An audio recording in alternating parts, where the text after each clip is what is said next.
The thing that keeps people seeking for 10, 20 to 30, maybe even 40 years is because they haven't yet realized that the intention of their search is essentially incorrect. And it sounds weird to say there's an incorrect way to search, but there is. Basically, what happens is when we do things in order to remove our suffering, we are not right for the path. In fact, we haven't started the path. What happens is we are in this, this energy where everything we do is in order to remove suffering. And that is the essence of suffering. So we could also see it as grace that we come to this realization, because I would even say zero progress is made in the decades of seeking that we spend in order to try and remove our suffering.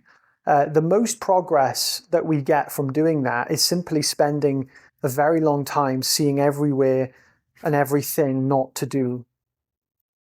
And what happens is we mistake the goal. We think that the goal is some kind of change in state of mind, some type of new experience. But the goal is to be absolutely content with the experience that we're already having. This doesn't mean to say that there aren't experiential changes on another level. There are, but they happen as a symptom of this new relationship that we have to life.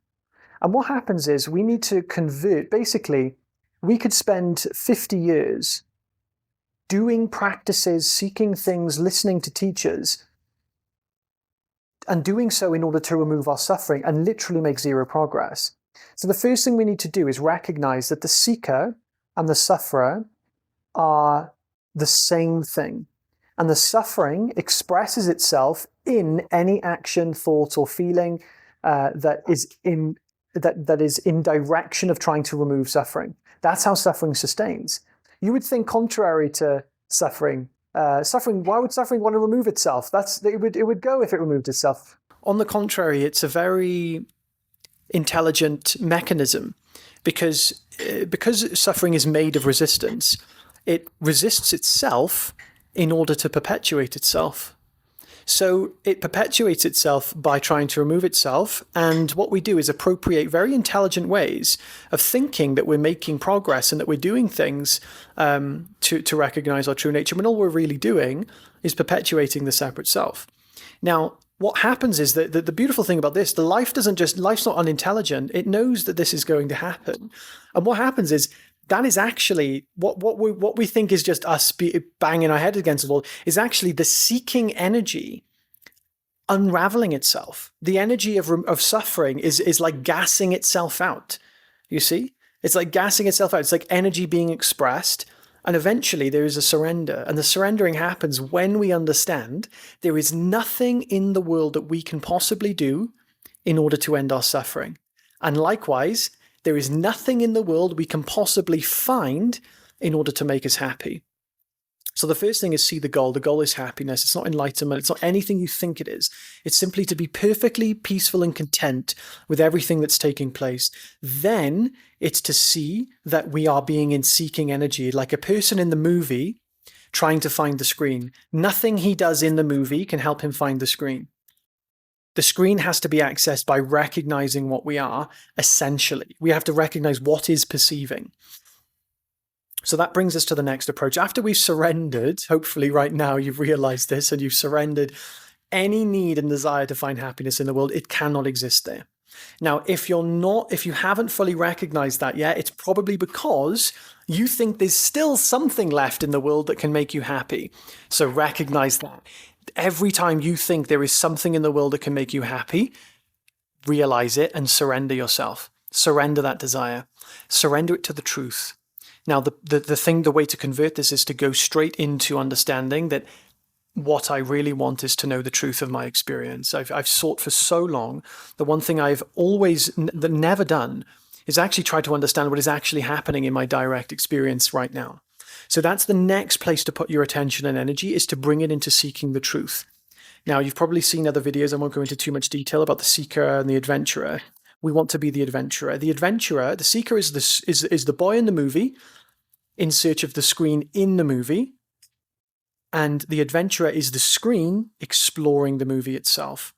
It's a very different intention. So this is essentially what will make us ripe for awakening. We're not ripe beyond that point. Prior to that, we're still not ripe yet. We still haven't truly devoted ourselves to the truth. We're still not that interested in the truth. We're still just interested in removing our suffering.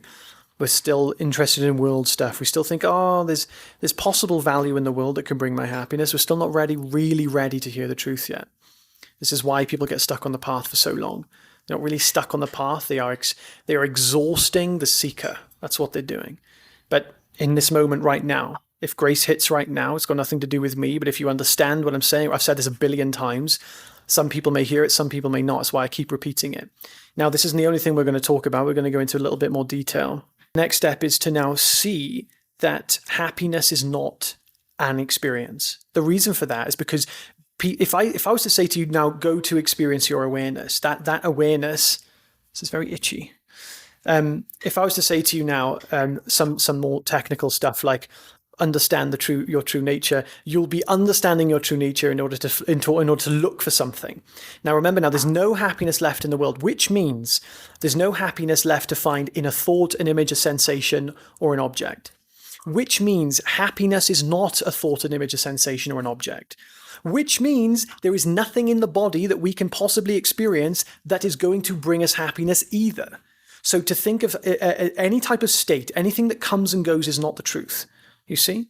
So what we're looking for is what is already there. What is already there is absolute being. We want to experience our being as it is in its pure state, which isn't really a state.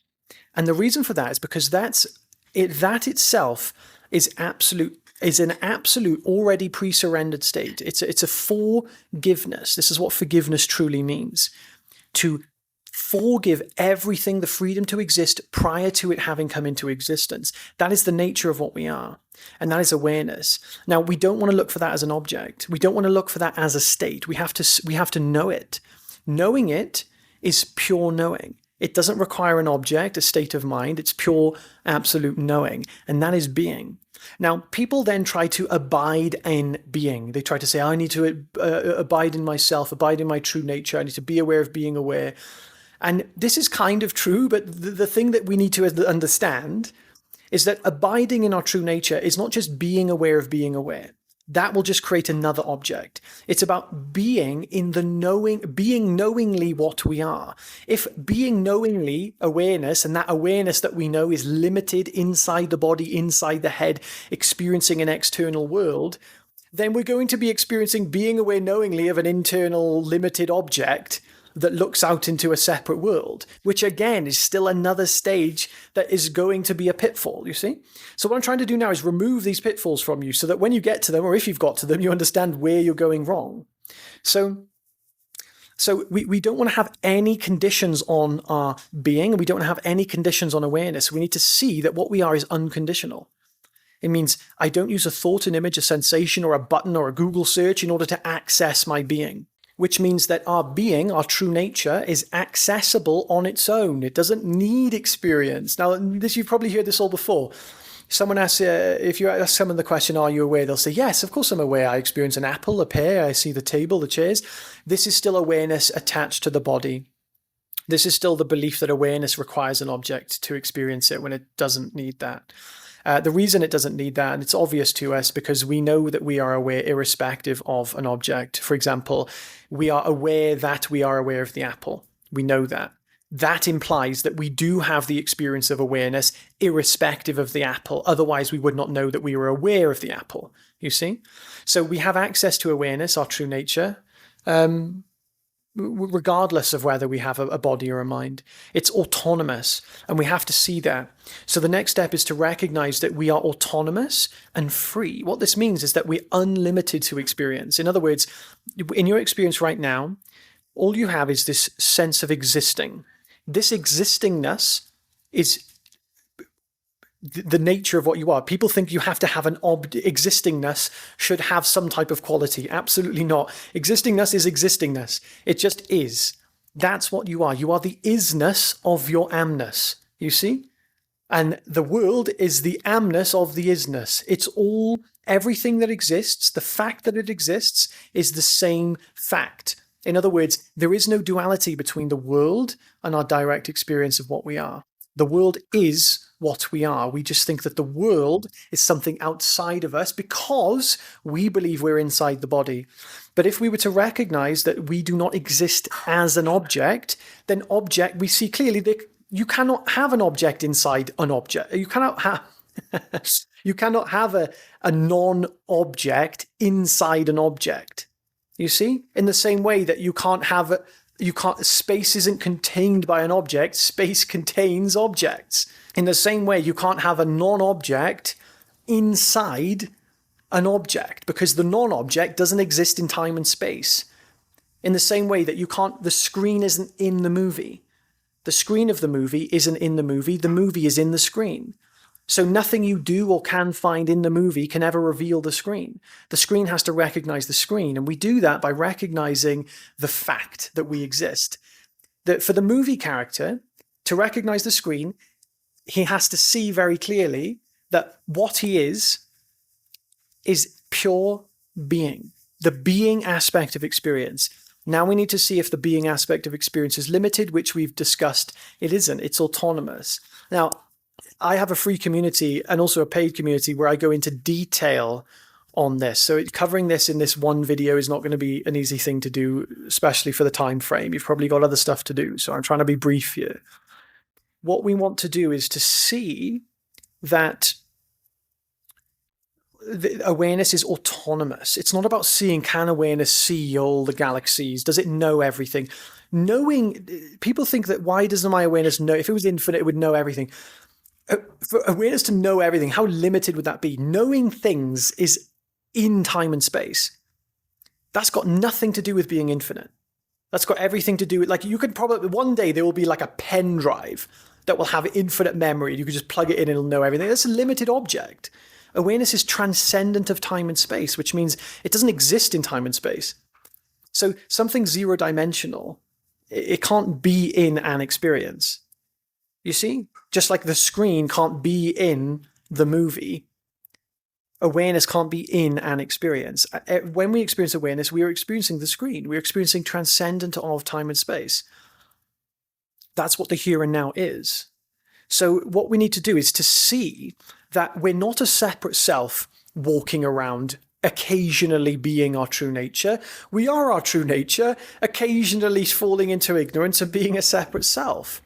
So forget about the process of awakening. This is the startless path. The minute that you recognize the first part of this thing where I talked about the seeker and the adventurer, you've just started the path, but now there's no more path left. So it's the startless path. The minute we start is the minute we stop, because now there's no path left to follow. You are already in the best place to be. This is liberation in action. All you have to do is literally recognize that you are this pure awareness. And now you just have varying degrees of this limitation. And your limitation is that you have been conditioned to believe that you are either inside the body and to believe that you are inside the head looking out into a separate world. And therefore you believe that the separate world is made of something other than you. So in other words, you must believe that you're limited, because if you were to realize that you are infinite, there can only be one infinite thing. One infinite thing exists, not two, not three. In fact, you can't even have one infinite thing, because one is a currency that exists in the dimension of numbers, of time, of space, of sequences. What we are is transcendent of that, and everything is an emanation of that. So everything that we experience is just absolute awareness, and it's vibrating like a vibration in the ocean, a wave in the ocean. We are vibrating existence, consciousness vibrating within itself, creating the appearance of everything that could possibly be experienced. So just see it like this. You're already awakened. Forget about the terms enlightenment. You're already happy. There are just conditions that you have in your happiness that you need to unravel. So what this will do, just understanding that is going to remove the seeking energy, and you're just going to be interested in the truth. And the truth requires interest. If you're interested in removing your suffering, it means you believe to some degree there is something you can do in the world to find happiness. And therefore you will be like a movie character, again, back in the movie, believing you're the movie character, looking for things in the movie in order to find the screen. It's not possible. So this is, I can honestly promise you, if you just understood what I just said, there's no reason to seek anymore. There's no reason to seek. There's no reason to do anything. You're just an adventurer. You're just a curious, playful little cat that just wants to play and explore and just understand more about the world and about themselves. That's the best place to be. That's as good as the truth. So this would be pretty much, in essence, all that's required. Okay, there's one more thing required. It's to actually embrace the fear of death. So what will happen is, as your individual identity is being stripped away, your fears will naturally arise. And the fears, while you still believe yourself to be temporary, limited, and finite, will look like little fears. I fear being reborn into a medieval time. That's what someone commented the other day. I fear my dog dying, my cat dying. I fear pickles running out in my pickle jar. I fear just like these little things. And usually we'll think we don't fear death. We'll think, I don't fear death, I just fear these other stuff. No, it's completely a mistake. Forget about fearing death. What we really fear is non-existence. So as our individual identity is being stripped away, these fears can arise. Fear of our kids not being successful, fear of ourselves not being successful, fear of these little fears. They seem big, but they're not as big as the real fear. The real fear is for you to experience absolute non-existence. For you to blip out of reality. And some people say, no, I don't fear non-existence. I'm excited for that. Absolute nonsense. Then you don't understand what I'm saying. Because if you didn't fear non-existence, that would mean you are absolutely unhinged by any preliminary fears, because that's what it would be. So you have to first understand what I mean when I say non-existence. Non-existence is the experience of whatever we think we are not existing. You see? Which is why people fear success, why people fear all these other things. The reason we'd be excited to not exist, which one is impossible, so by definition we would not understand what I'm saying, is if we thought that non-existence was going to bring us less suffering than what we currently experience, which implies an experience would be had in non-existence which defies the understanding of non-existence. Because in non-existence, there would be, you would never know. You see what I mean? You would absolutely fundamentally disappear. And trust me, that is the thing that we're fearing. So this will gradually be uprooted and arise, but we have to now face that. This is the crux. If there's anything to listen to in this video, it's this part. The fear will arise and it will confront you. And your job is to recognize that the one that the fear is pointing to doesn't exist. But the fear may still arise, which will be the fear of actually disappearing, the fear of really dying, not dying and being born again, dying and doing this, dying and doing that, dying, like completely dying. And you will now have to face that fear. You will face that fear, but you will face it with the knowing of your true nature. And what you do is you be your true nature, which you understand you are, and you let the fear try to consume you. You let it kill you. You let it try and devour you. You realize it doesn't. The fear has no power over you. That's true courage. And once you go through that fear, you've just realized that you've just been reborn.